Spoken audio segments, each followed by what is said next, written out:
Jangan lupa like, komen, dan subscribe channel YouTube TVRI Bengkulu dan nyalakan lonceng notifikasinya.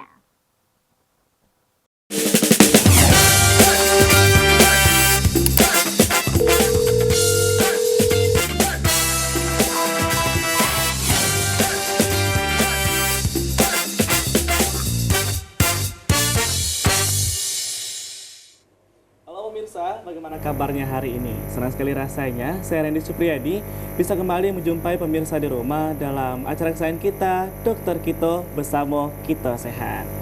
Hari ini kita akan bahas mengenai penyakit skizofrenia. Tahu nggak pemirsa di rumah bahwa saat ini pengidap penyakit skizofrenia ini menurut data WHO, akhir tahun 2022 telah ada sebanyak 24 juta pengidap orang di seluruh dunia. Dan Indonesia menduduki peringkat pertama pengidap penyakit skizofrenia ini. Nah, skizofrenia ini ditandai dengan psikosis, yaitu kondisi ketika seseorang kehilangan kontak dengan dunia nyata. Nah, kita akan bahas tuntas sebenarnya hari ini bersama dua narasumber kita. Yang pertama sudah ada Dr. Junia Aryani. Halo, bagaimana kabarnya dokter? Alhamdulillah baik. Alhamdulillah baik. Dan selanjutnya sudah ada Dr. Lisda Naomi. Bagaimana kabarnya dok? Puji Tuhan baik. Alhamdulillah baik dok ya hari ini ya. Kita akan bahas mengenai penyakit skizofrenia. Iya. Ini ternyata kalau kita lihat data WHO ternyata banyak dok ya yang mengidap penyakit ini. Mungkin masih banyak orang-orang yang belum sadar bahwa mereka itu mengidap penyakit ini tadi dok ya. Betul. Kadang penanganannya juga karena tidak sadar ya dok ya, penanganannya salah, apalagi di tempat-tempat yang jauh dari sumber informasi, dari tempat fasilitas kesehatan begitu. Jadi banyak yang tidak diterawat lah lebih tepatnya. Jadi kita akan bahas tuntas hari ini. Nah sebelum itu untuk pemirsa di rumah yang mau konsultasi bisa langsung di WhatsApp interaktif kita di 0851 7676 4648. Nah kita bertanya dulu kepada Dokter Lisda nih dok ya. Sebenarnya skizofrenia ini penyakit apa sih dok? Oke, jadi skizofrenia ini sebenarnya mungkin bahasanya itu agak jarang didengar oleh masyarakat. Tapi sebenarnya itu sering diucapkan oleh masyarakat gitu. Jadi kalau masyarakat awam itu mungkin taunya istilahnya tuh kayak sakit gila dalam tanda kutip. Nah itu mungkin kita sering dengar ya. Nah itu sebenarnya nggak ada ya istilah itu kalau dalam bahasa dalam dunia kedokteran. Yang adanya itu adalah dikenal dengan gangguan jiwa gitu. Nah ada macam-macam sebenarnya tipe-tipe dari gangguan jiwa. Salah satunya akan kita bahas ini adalah skizofrenia. Jadi skizofrenia ini sebenarnya merupakan sebuah gangguan mental atau gangguan jiwa yang berat. Karena apa? Seperti yang tadi Mas Randy sebutkan bahwa ada gejala psikosis tuh di dalamnya. Nah, gejala psikosis ini yang membuat akhirnya dia dikategorikan sebagai gangguan mental berat karena psikotik ini dia memisahkan diri dari kehidupan realita yang ada. Jadi menurut kita yang sehat jiwa gitu ya, yang sehat jasmani dan mental itu ini loh yang real, ini loh yang nyata gitu. Tapi bagi pasien dengan gangguan jiwa yang atau gangguan mental yang berat, khususnya yang terdiagnosa skizofrenia, dia akan keluar dari kehidupan real itu. Jadi dia memisahkan dirinya dari realita. Makanya misalnya nanti ada kalau kita lihat kayak dia makan di tempat sampah gitu ya, atau misalnya nggak berpakaian dan lain sebagainya, karena memang itu dia memisahkan diri dari kehidupan realita. Karena mereka nggak sadar dok ya. Betul. Bahwa mereka sedang melakukan hal-hal yang memang berseberangan dengan dunia nyata tadi. Benar. Nah, kita akan bahas tuntas tentunya di awal akan dibahas dulu oleh Dokter Junia. Boleh dokter? Kita langsung ke mulai. Salindia ya. Oke.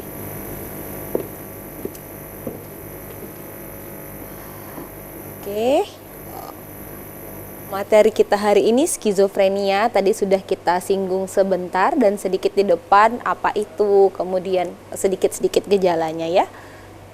Oke. Nah, kita sebelum memulai kita harus tahu dulu definisinya apa, pengertiannya skizofrenia itu apa. Dia terdiri dari dua suku kata, skizo dan frenia. Di mana skizo sendiri artinya retak atau pecah. Berarti ada sesuatu yang tidak utuh lagi. Begitu. Apanya? Frenianya, jiwanya, pemikirannya. Dimana kalau digabung, skizofrenia itu kita bilang seseorang yang mengalami keretakan jiwa atau keretakan kepribadian. Makanya banyak orang-orang yang dengan skizofrenia ini dia kehilangan identitas dirinya di awal. Karena mereka dengan skizofrenia ini bukan dari awal kehidupan dia langsung menderita skizofrenia. Begitu, berbeda dengan penyakit lainnya, misalnya ada anak-anak yang penyakit autoimun yang mungkin gejalanya memang dari kecil gitu ya, berlanjut ke dewasa. Ini enggak, dia bisa muncul di usia berapapun. di usia tertentu, biasanya baru kita terdiagnos itu usia-usia remaja ke atas yang kita sudah bisa berkomunikasi, berinteraksi secara baik begitu.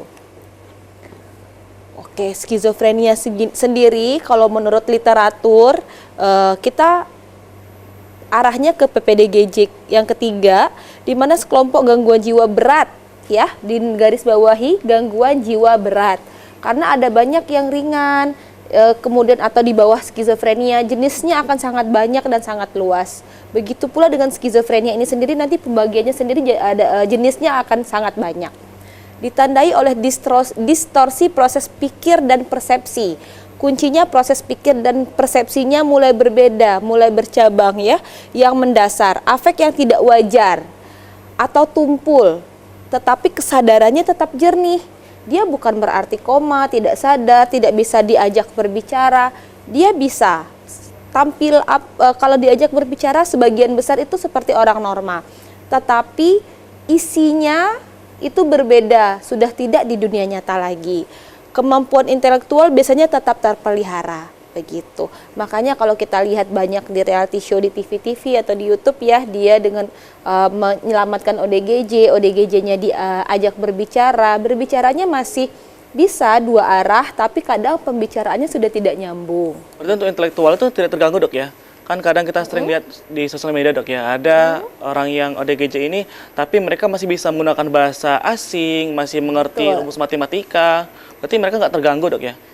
Ada mungkin tidak semua ya, sebagian besar, tapi bisa dibilang intelektualnya sebagian besar yang kita temui itu tidak terganggu gitu. Karena yang terganggu itu proses pikir dan persepsinya gitu.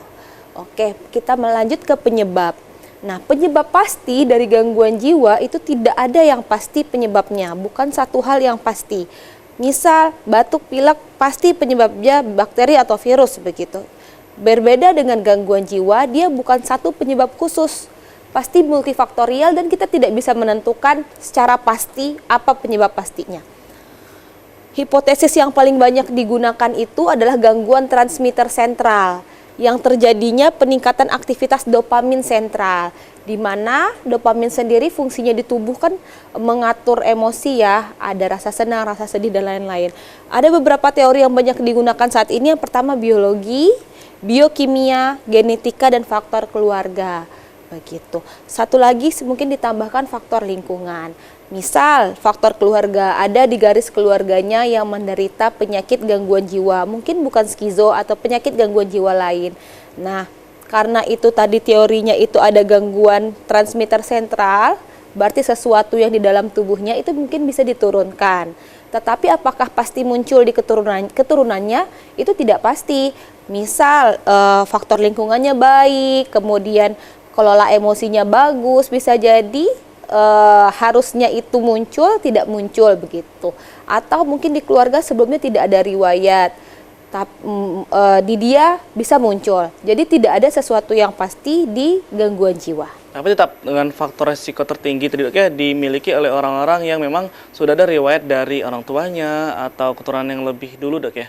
Betul. Kenapa dibilang seperti itu? Pertama, selain keturunan diturunkan secara genetik, keluarga atau lingkungannya dengan yang ada orang gangguan jiwa pasti berbeda dengan keluarga normal. Itu mempengaruhi juga gitu. Jadi pengaruh lingkungannya pun mempengaruhi kondisi seseorang tersebut. Selain memang ada faktor keluarganya dan genetikanya gitu. Karena lingkup pertama, lingkungan manusia itu pasti keluarga. Jadi pengaruh keluarga itu sangat besar selain dari genetiknya. Gitu.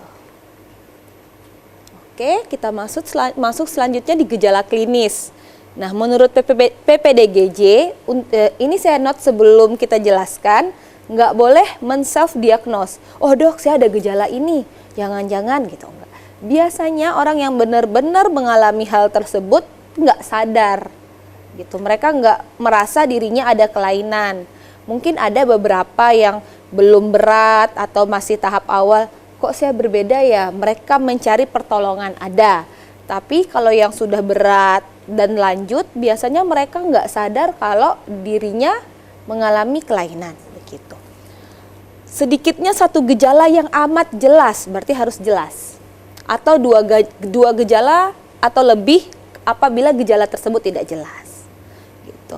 Pertama ada thought echo, jadi ada pemikiran yang berulang dan bergema-gema di kepalanya. Jenisnya ada yang thought insertion atau withdrawal. Kalau insertion itu kayak ada pemikiran luar yang masuk ke kepalanya. Berarti itu tuh ada halusinasi yang ditimbulkan dok ya oleh pengidap penyakit ini. Bisa jadi bentuknya halusinasi. Nanti halusinasi sendiri kan ada banyak visual, auditori, dan lain-lain. Oke, kita akan bahas lagi dok ya mengenai penyakit dari skizofrenia ini. Setelah ini, untuk pemirsa di rumah kita akan hadir kembali setelah jeda pariwara berikut ini. Tetaplah bersama kami di Dokter Kito.